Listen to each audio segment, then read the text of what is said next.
अध्याय 11 नदी। पृथ्वी पर जीवन के लिए नदियों के जल का बहुत महत्व है। नदियों का जल साफ और स्वच्छ होता है। मनुष्य एवं जीव जंतु नदी के जल का बहुत उपयोग करते हैं। नदी धरती की शोभा होती है। कल कल छल छल बहती नदी का दृश्य देखना बहुत आनंददायक होता है। नदी का तट भ्रमण के लिए बहुत उपयुक्त होता है। संसार में अनेक छोटी बड़ी नदियां हैं। प्राचीन सभ्यता का विकास नदी के किनारे ही हुआ था। भारत में सिंधु नदी के किनारे पर ही हड़प्पा संस्कृति फली फूली थी। भारत की नदियों में ब्रह्मपुत्र, सिंधु, गंगा, यमुना, कृष्णा, कावेरी, सतलुज, ताप्ती आदि प्रमुख स्थान रखती है।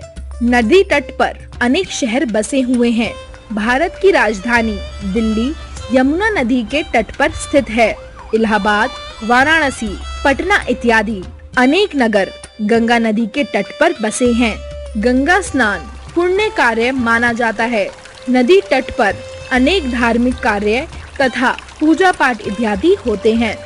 उत्तर भारत की प्रमुख नदियां हिमालय पर्वत से ही निकलती हैं। यहाँ से निकलने वाली नदियों में पूरे वर्ष पानी रहता है। नदी जल से प्राणियों का कल्याण होता है। जीव जंतु इससे अपनी प्यास बुझाते हैं। नदी जल से किसान अपनी फसल सींचते हैं। बांध बनाकर नदी पर जल इकट्ठा किया जाता है। यही जल शहरों में नलों के द्वारा घर घर पहुंचाया जाता है। नदी जल की धारा को ऊंचाई से गिराकर बिजली बनाई जाती है। बड़ी नदियों में पानी के जहाज एवं नावें चलती हैं। इस जल मार्ग से लाखों टन सामान ढोए जाते हैं। नदी जल मार्ग देश के अंदर व्यापार को बढ़ाने में बहुत सहायता करते हैं। नदियाँ प्रकृति की देन हैं। नदी के किनारे घूमना फिरना बहुत लाभदायक व स्वास्थ्यवर्धक होता है। हमारे देश में अनेक तीर्थ स्थान नदियों के तट पर हैं। यहाँ मेले लगते हैं। इलाहाबाद में गंगा, यमुना और सरस्वती नदी के संगम पर विश्व प्रसिद्ध कुंभ का मेला लगता है। इस मेले को देखने देश विदेश से करोड़ों लोग आते हैं। वे इस पवित्र संगम पर स्नान करते हैं तथा मेला देखते हैं। भक्तगण यहाँ आते ही रहते हैं। पर्यटक यहाँ आकर नौका विहार का आनंद उठाते हैं। नदियों का महत्व हमेशा से रहा है।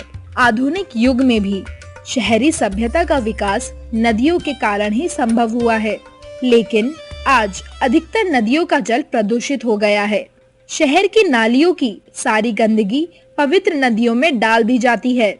यहाँ अनेक प्रकार का कूड़ा कचरा भी डाल दिया जाता है। कल कारखानों से निकला गंदा रासायनिक पदार्थ नदी जल को प्रदूषित कर रहा है। यही कारण है कि लोगों के सामने पीने के शुद्ध पानी की समस्या खड़ी हो गई है। हमें इस खतरनाक स्थिति से निकलना होगा। नदी जल को प्रदूषण से मुक्त रखना हमारी ही जिम्मेदारी है। नदियां जहां मनुष्यों तथा जीव जंतुओं की प्यास बुझाती है, वहीं बाढ़ आने पर ये हमारे लिए खतरनाक हो जाती है।